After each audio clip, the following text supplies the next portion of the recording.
evening, everyone. Welcome to an interesting roundtable, Building Up the Women Around You, powered by WhatsApp in association with Her Story at Your Story.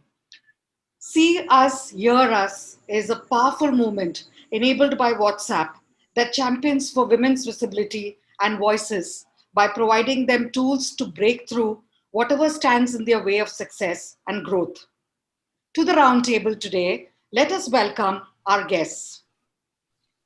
We have at the roundtable today Shweta Rajpal Kohli. She's the Director and Head of Public Policy Sequoia, India and Southeast Asia. Shweta works with government stakeholders to craft policies that help accelerate the growth momentum of the startup ecosystem in India and Southeast Asia. Welcome, Shweta.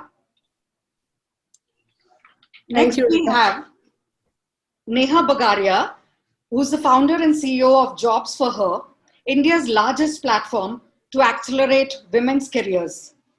Jobs for Her has worked with over 2 million women, 7,500 plus companies, 1,000 plus mentors, and 500 plus reskilling partners across India to enable women to start, restart, and rise in their careers. Welcome, Neha. Thank you, Rekha. The third woman in our panel is Deepti Ravula, who's the CEO of VHub, the first of its kind incubator in India, aimed to support, foster, and scale women entrepreneurship.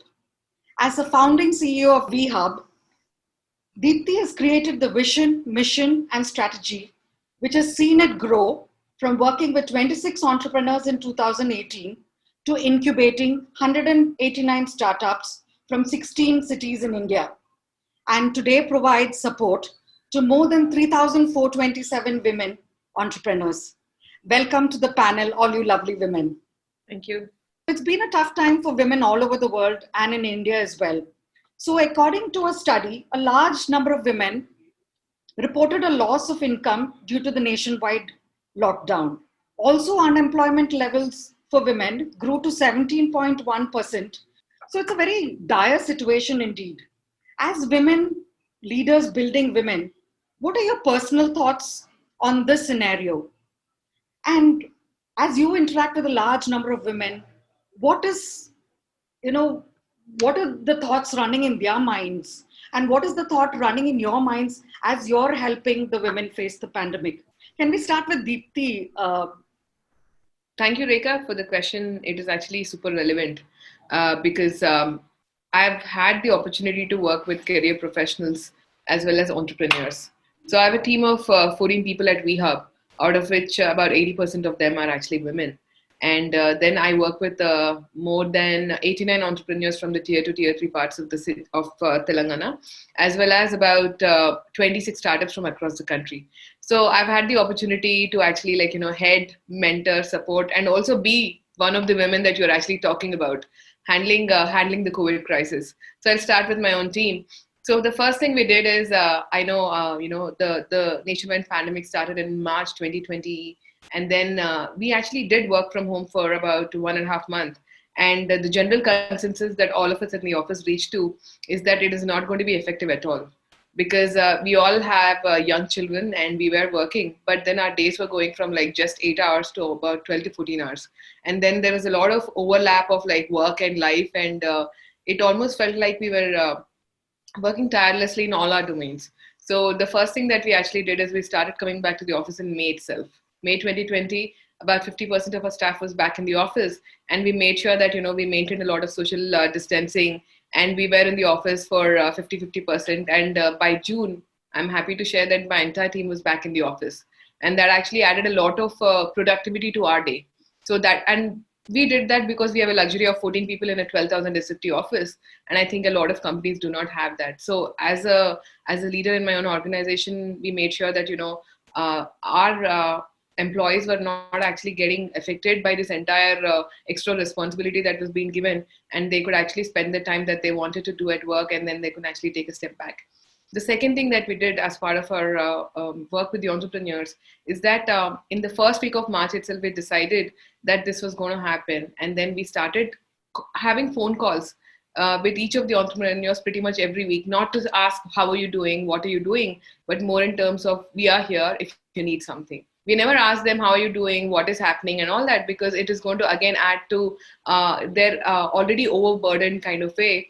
And then from March to April, they were more like, this is so overwhelming and all that stuff. And they wanted a lot of support with like, getting permits to do essential service kind of work. They wanted to understand what this entire lockdown meant for their business, their workers, how they could support their employees and all that. And that is what we did.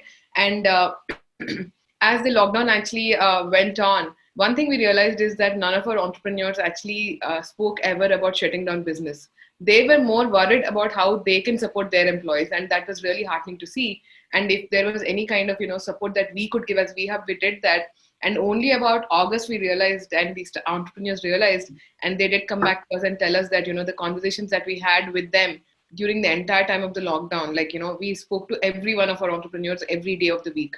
Pretty much one member of our team was actually making calls and making sure that the while this entire responsibility of unpaid work and everything was coming on them, they did not lose sight of the fact that they are entrepreneurs first. So because of that, I'm very happy to share that I think out of about 180 ish entrepreneurs that we work with, only about 6 to 7 of them actually dropped out. That too because of many other reasons. Some of them actually lost families, so they had to take a break. But other than that, that is what we did. And to actually encourage more and more women to come back to work, we partnered with a few corporates which had a lot of returnship programs, and we are working with them to support the broader ecosystem in general. So I think over time, what we realized is we worked a lot and we were not seeing a reason why we were working. My team kind of lost, we all lost perspective sometimes, because how long is it going to last? Nobody knew. But now, as we return to normal, we realized that our work truly had an impact. And that is actually quite heartening. So that is what we did. Thank you. Okay. Thank you so much. Neha, can you tell me what were the 5 important steps you took, once you began to realize that this is going to be a serious issue, and and the pandemic is going to stretch on for more than a year or so. So at Jobs for Her, as the CEO of Jobs for Her, what were the important steps you took at the onset of the pandemic? Sure. So, Rekha, we actually had a very different experience at Jobs for Her than what Dipti was sharing. So, it was actually quite interesting to hear that. So, first and foremost, actually, we're on 10th March today. It's literally been 1 year since the pandemic hit, right? Friday, March 13th was actually the last day that the Jobs for Her office operated in its regular form in the office. After which we, shut down and moved everyone into work from home. I think one of the most important things that we did was to make a very strong commitment that no matter what, pandemic or no pandemic, companies going on hiring freezes, companies starting to cut jobs instead of hire more people, our commitment to ensure that women are accelerating their careers will continue. We made a very strong stance that, look, this is a temporary blip. When you look at the longer history of a business, there will be these roller coaster rides. Of course, the pandemic was unprecedented for everybody around the world. But we just decided that we're going to further make a long-term commitment to the kind of impact that we wanted to create to women's careers. So that was number 1.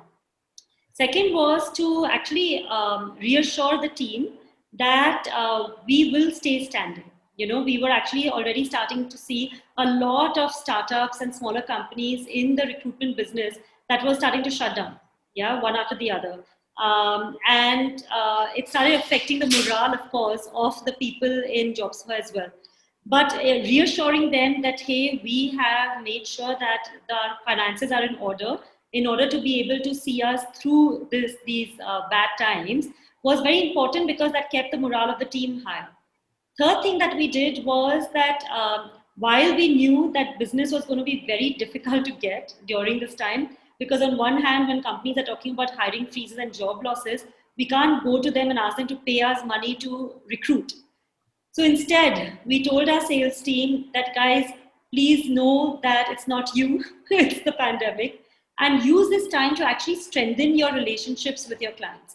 So we did a lot of different roundtable discussions, a lot of different reports, a lot of different surveys, and really understood what exactly does our customer need, so that at the end of this pandemic, we would actually be standing much stronger than where we started. The fourth thing that we did really was to take some really big, audacious steps where in April itself, we announced that we will continue with our career fair that happens every September. It's India's largest career fair. We call it Her Rising, where we have about 2,000 women who come in to meet different companies. In April, of course, we had no idea if there will be enough companies and enough jobs to meet. But we actually took that stand and we said, no matter what, we will continue with the career fair, and whichever companies are there and whichever companies are hiring, we will make sure that women are at the front of the line to be able to join those companies. So we announced that in April, and I'm happy to report to you that from July itself, we started seeing a big upswing when it came to all our different metrics. And the event that happened in September, we have never had more sponsors, more companies participating, and of course, more women participating in it. The fifth thing that we took a stand on right in the beginning and has happily proven true is that no matter how difficult the pandemic times will be for women in the short run, we took a stand that this is actually going to be a watershed moment when this is going to be the best thing that happens to women in the workplace over the long run.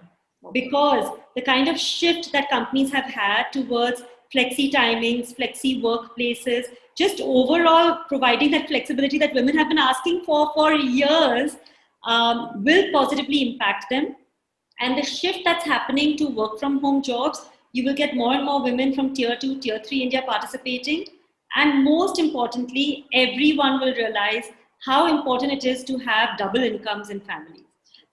So already we're seeing that panning out. We've had a huge number of women who are actually wanting to get back to work, who were on the fence earlier, and huge number of companies who realize that, hey, there's absolutely no problem providing that flexibility to those women. Thank you. Shweta, what is the mood of women around you now, a year into the pandemic, than it was when the pandemic began, you know?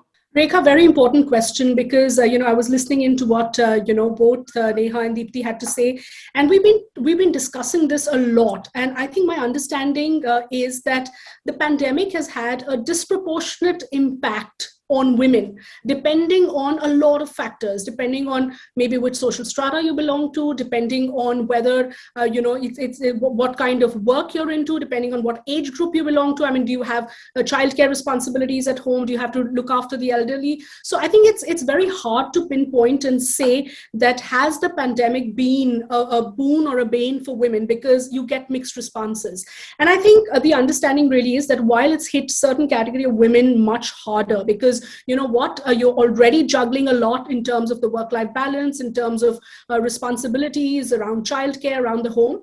And for many, many women, not just in India, but around the world, this has meant that suddenly, you know what, children are out of school and you have to manage them at home, and then you have work to manage, and then you have the house to manage. So it's been very, very hard for a lot of women who we've been talking to. At the same time as what Neha was saying, that there is a silver lining in this, because, to quote Lenin, for instance, there are decades when nothing happens, and then there are weeks when decades happen. So, this is exactly what the pandemic has done to the opportunity of flexible working. And as Neha was saying, the most important thing has been the mindset shift, because all this while, you talked about flexi work arrangements, you talked about work from home, or now as they call work from anywhere, but none of this had been seen being implemented at the scale and the manner in which the pandemic has allowed it to. So it's suddenly giving a lot of confidence to both employers as well as potential women job seekers that, they can have these options and they can avail of these options. So like I said, it's a mixed response.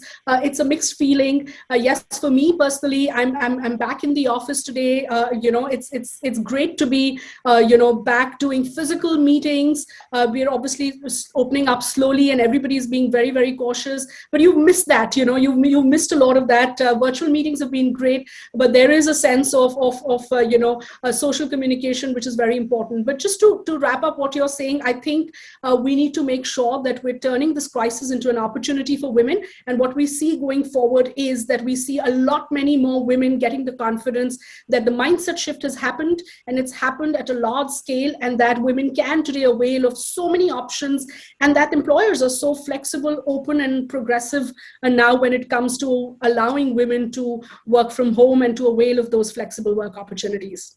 Okay. So, which brings me to a very, very important thought, and I like to call it a stereotype. So, how can we reverse that stereotype that women don't help women? You know, I would rather look at studies that say that women supporting women are far more powerful than the stereotype that still holds in the ecosystem today.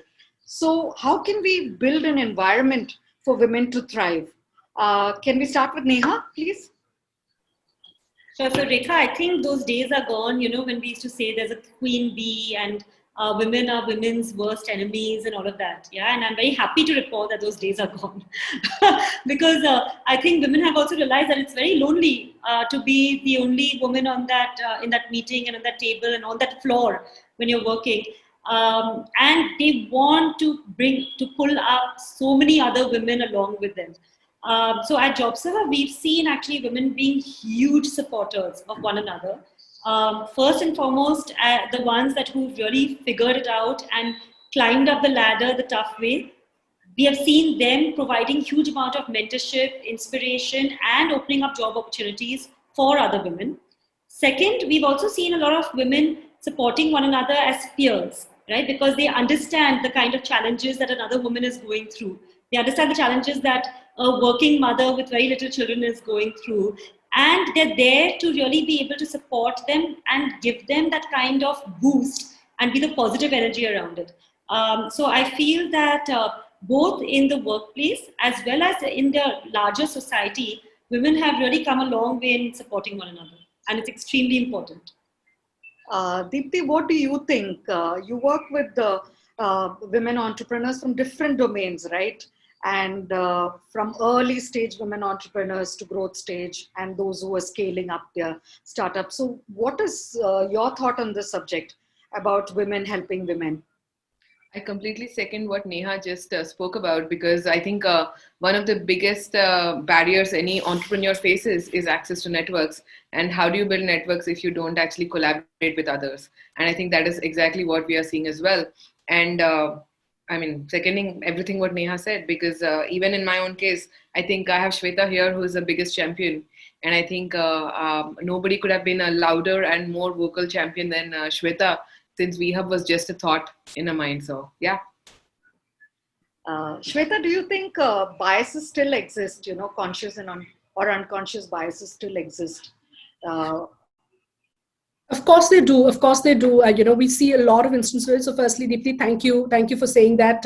Very happy to be a champion and supporter of WeHub. And I do agree with what Neha said, that I think we've gone past that stage where it was any of this, that women don't support women. In fact, what we notice mostly when, at Sequoia, which has its program called Sequoia Spark, that is essentially to help bring more women founders into the ecosystem and help women founders, build and scale companies. We do see that there is so much commitment on part of women founders who have been successful to help and mentor young upcoming founders. So we see a lot of that commitment to the ecosystem by women who are either decision makers or founders or women who've been successful, to give back and say, you know what, we need to encourage more women to start up and to be successful. But I'd also like to point out to your specific question around conscious and unconscious biases, and what I'm seeing as a positive trend, and I think how we can help resolve those. We do understand that traditionally you feel that whether it is the house responsibilities or childcare responsibilities, those belong to women. But what I'm seeing as a trend, which I noticed particularly in the pandemic, it's very heartening when you go on a Zoom call and you have a male colleague telling you, you know what, apologies for the background noise, because today I am taking this call from the kitchen and I'm cooking the meal for the family because my wife has a meeting and she's busy. To me, that's very important as a signal to counter some of those stereotypes and biases that we've seen all this while. Not so much because I salute that male colleague for cooking a meal, but because I salute him for being unapologetic about talking about it, unapologetically saying, what, I'm doing this. And these are some of the small ways in which we're going to remove those biases and say, what, we're all in an equal world and it's okay for everybody to shoulder those responsibilities. And this particularly, I've seen a trend that has clearly picked up during the pandemic, where men and women have come together to shoulder. I mean, and I understand that this may not be across the board, but wherever little we see this happening, I think it's a remarkable trend. Thank you. Taking off from what Shweta said, do you think we as women need to introspect also a little? Because, sometimes we're still plagued by a lot of guilt, or self-doubt, right? So which are the areas in which you think that women still lag behind, Neha? Well, frankly, Rekha, I like to say that, so I'm a business student. I studied business management in my undergraduate degree, and I always feel that women needed a whole different sort of a management degree, because we needed to learn how to manage 4 things: manage our guilt, manage our time, manage our fears, and manage the biases all around us. Because frankly, there's a saying which says, show me a mother who's not guilty and I'll show you a man instead. Every woman feels guilty about something or the other. It could be if she's working too hard, then she feels she's not with the kids. If she's with the kids for too much, then she feels like she's not doing enough justice to her career. Second is about time management. To figure out how can you balance all these different balls that you have in the air all the time. Third is that there's a lot of fear that hold women back. And Sheryl Sandberg, in fact, talks a lot about it in her book Lean In, and she talks about the fear of not of overreaching, or the fear of ambition, or the fear of being judged. And fourth is really biases. Like Shweta talked about, so many different biases that exist, both in your families as well as in the workplace. How do we manage those biases and move beyond them? So I think women definitely need to manage a lot of these if they really want to succeed in their careers. Shweta, do you think women still find it difficult, and we are in 2021, women, do they still find it difficult to ask for what they deserve? They seem to undercut themselves a lot, at least a lot of women who I've come across, do you think they need to be more assertive in what they want at the workplace?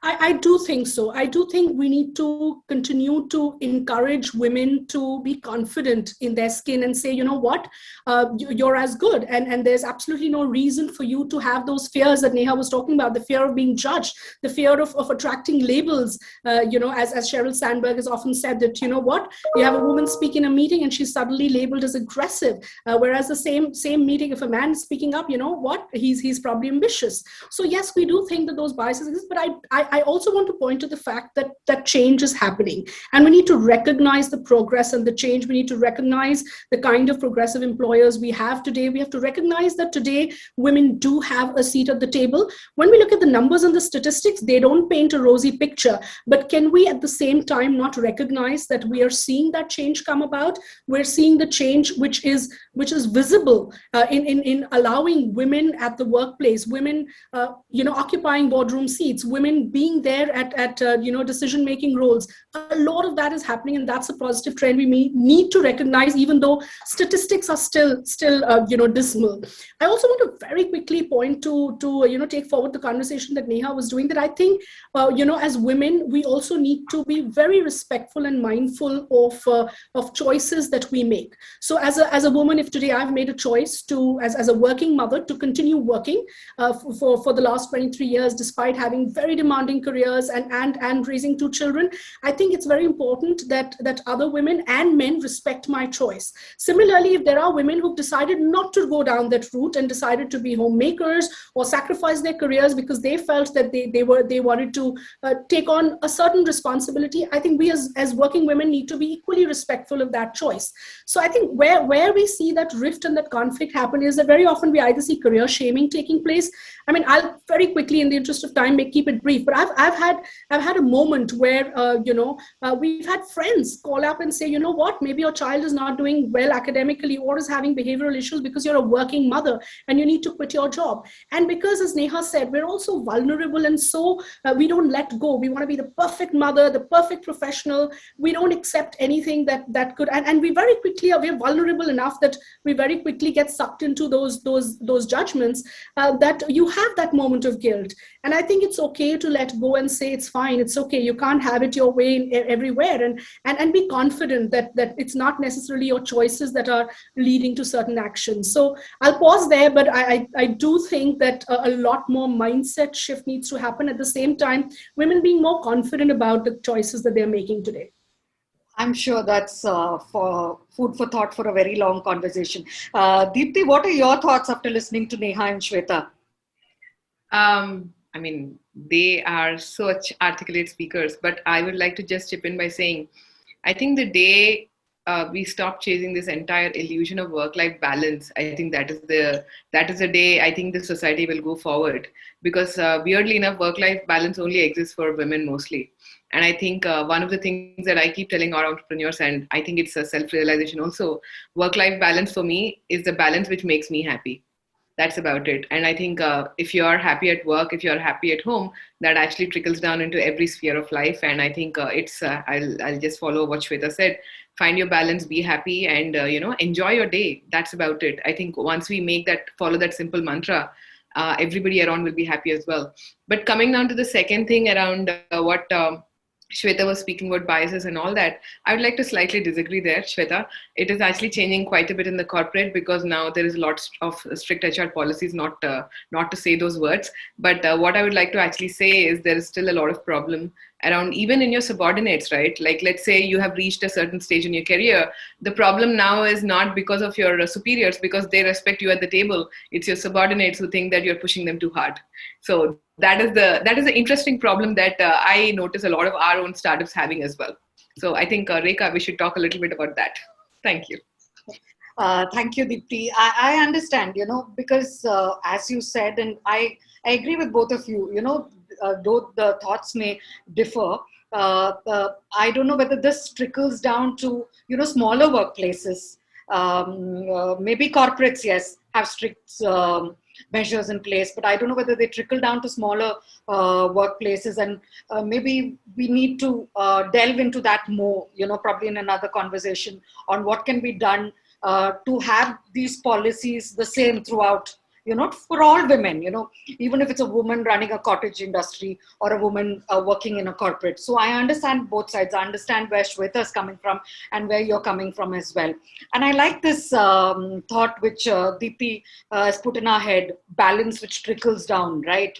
Which is very important. Work-life balance is a cliche. As you said, nobody asks a man, how do you find that work-life balance? So I like what Deepti put forward. And really, technology is playing a huge role in helping us women find that balance, right? To start businesses, to supplement women's livelihood. We've been doing a lot of interesting, inspiring stories of how women with just one WhatsApp number, are earning in lakhs. They're starting off small, but what comes across is their grit, their determination, their resilience, and one WhatsApp number or any other social media platform, to turn their passions into a reality. So tell us more about your experiences about how really technology has bridged this gap.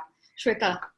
Sure, Rekha. I'd love to cite the story of one such company that truly speaks to what you're saying. And this company is called Meesho. Meesho is a Sequoia-backed company, and it has been such a huge success story in the entire, area of women enablement, giving women professional identity as well as financial inclusion. So Meesho has been started by two IIT graduates, and today it is, social commerce platform that is actually enabling close to 8 million micro entrepreneurs to use social platforms like WhatsApp, like Facebook, like Instagram to really, be part of the entire online commerce space. What's most interesting to me in the Meesho story is that nearly 70% of those micro entrepreneurs, the large numbers, millions and millions that I'm talking about, are women. And these are women homemakers who are sitting in their home and running a full-fledged business using social platforms, using Meesho as a platform. And to me, this is a revolution. To me, this is a moment for India where you are truly leveraging the power of technology to enable women to achieve that professional identity, to enable women to achieve financial freedom. And if this is a trend that can accelerate, just imagine the number of women that we're bringing into the workforce, the number of women who are today moving beyond and are able to, what we traditionally call work-life balance, what we traditionally call, work from home. They're able to juggle all of that and become true, micro entrepreneurs, to become true homepreneurs, whatever term we'd like to use. And I think this is a trend that will only accelerate. In fact, Deepti can talk more about how Meesho and WeHub have signed a partnership and will be taking forward that mission of women enablement. But to me, I think if we can focus on giving that level of enablement to women, we're going to achieve the true concept of digital inclusion. Because digital inclusion cannot happen if we do not bring women into the fold. And women and the power of technology. Imagine if you combine the power of women, the entire workforce that has been left behind all these years, combine that with the power of technology, just give them that platform, and you would see, a real revolution take place, which I think is the Meesho story today. Okay. Deepti, you work with hundreds of women entrepreneurs cutting across both urban and rural, right? So like Shweta mentioned, these are micro entrepreneurs. These are homepreneurs, as some would like to call it. So what has been the role of technology in their lives? How are they using, say, a medium like WhatsApp, which exacerbated by cheap internet rates and accessible mobile phones, have made women's lives easier to earn an income these days? So yes, absolutely. I think technology or a simple messaging platform like WhatsApp has actually completely changed the way a micro entrepreneur, or in our case, we work with a lot of rural entrepreneurs also.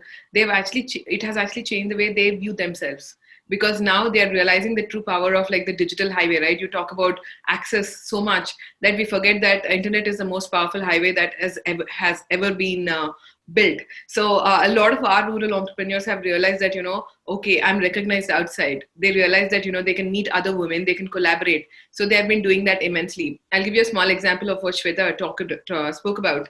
So, we just recently collaborated with Meesho because at WeHub, we never had a curated program for homepreneurs, because these are women who actually want to supplement the family income or generate more income. But we didn't have a process in place, because, how do you target lakhs of women with just a 14-member team, right? So that is when a platform like Meesho came in. And I never heard of Meesho. I'm sorry, Shweta, I never heard of Meesho before I heard it from Shweta about 3 months ago. And then the first thing I did is I went home and I was doing my research, and then I told my cook, and she's like, "You're always on the computer. What do you keep doing?" I told her, "I'm looking at this thing called Meesho." She's like, "I am a Meesho seller." And then that is why I actually started talking to her to understand what the power of Meesho is, and platforms like, Meesho simply uses WhatsApp, Facebook, and Insta to make sure that, any homepreneur can actually sell their product and gain access to a large market. And that is how the power of internet has actually, and the power of platforms like WhatsApp has truly revolutionized the way women do business, but also created the self-confidence in themselves that they are also cool and they can also scale. Yeah. Wonderful.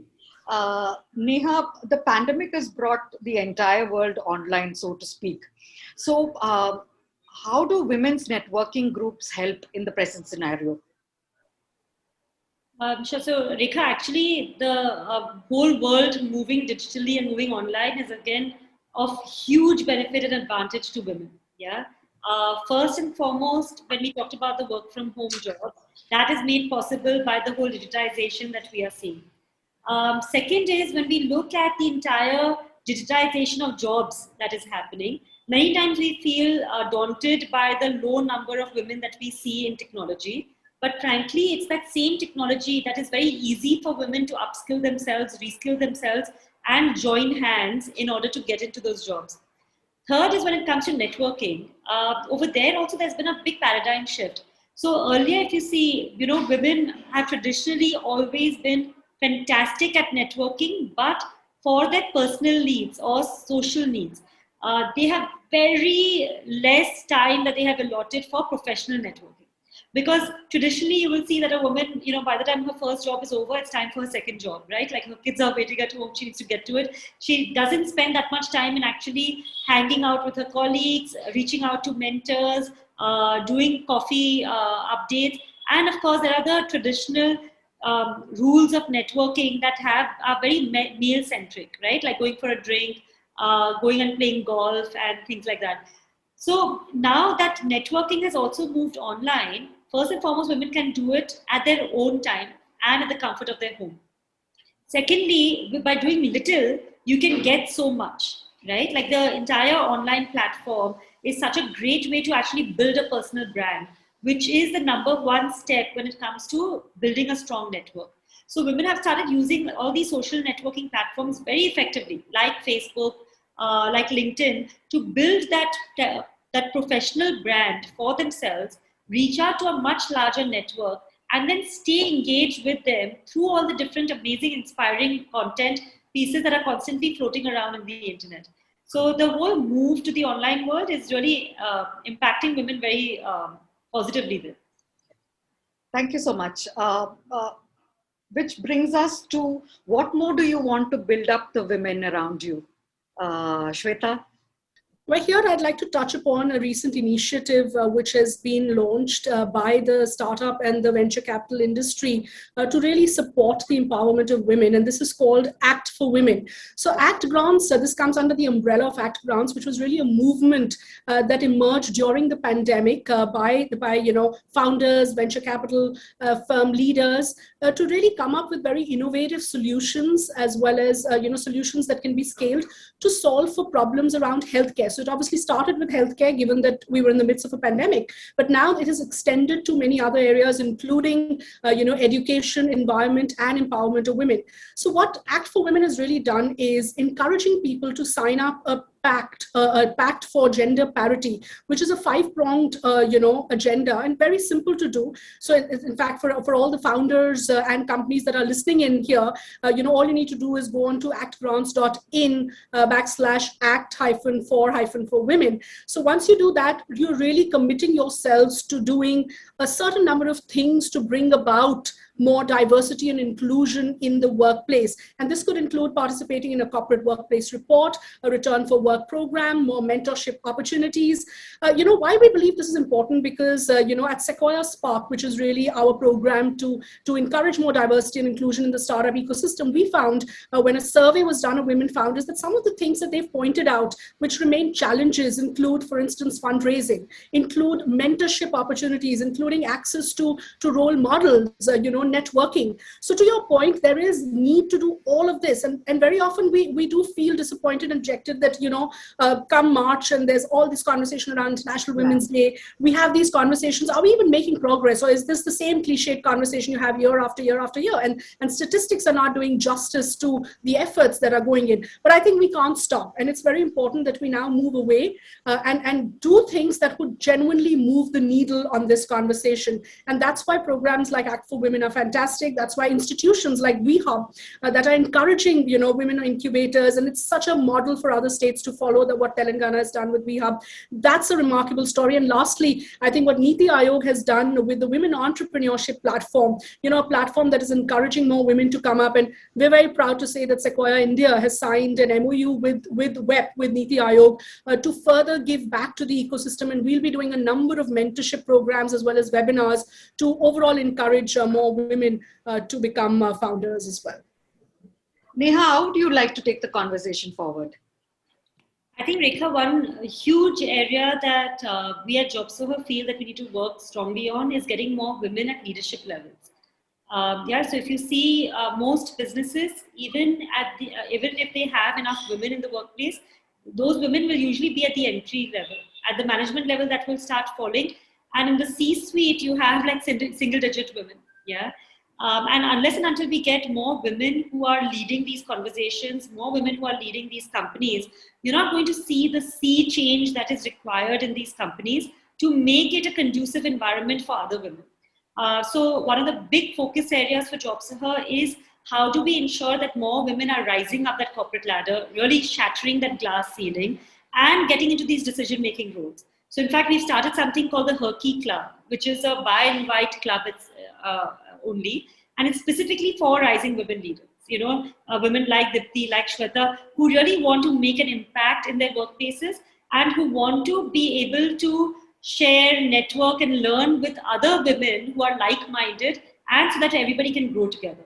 So I feel that a big area of focus that we need to ensure we make an impact on is in women in leadership. Thank you. Dipti, what are your plans going forward? In addition to doing what Shweta and Neha spoke about, we are also looking at moving from a mentorship model to the next step, which is the sponsorship model. What I mean by that is, while in mentoring, we talk a lot about how to do things and handhold. We do that anyway with our incubation program. And now we realize that there is a huge focus on us to kind of take these entrepreneurs forward, and mentorship just is not enough. So we started doing a lot of advocacy as well. And we are making sure that, we are advocating more for our startups. The startups actually see, and they also rise up to the occasion, and they are also scaling up much more faster. I think there should be a lot more focus on sponsorship for not just the women leaders, like I guess what Neha is speaking about, but also the startups. And I think we have started on that path, and the results are actually really good. So I think more of that is needed. Thank you. Much as I would like to take this conversation on for a long time, but I must come to the end of it. And I want to ask the three of you, what would your message be to all those women entrepreneurs out there who are hesitating to follow their dreams, maybe because of guilt, because of self-doubt, a lot of reasons. So what would your message be to them? Let's start with Shweta.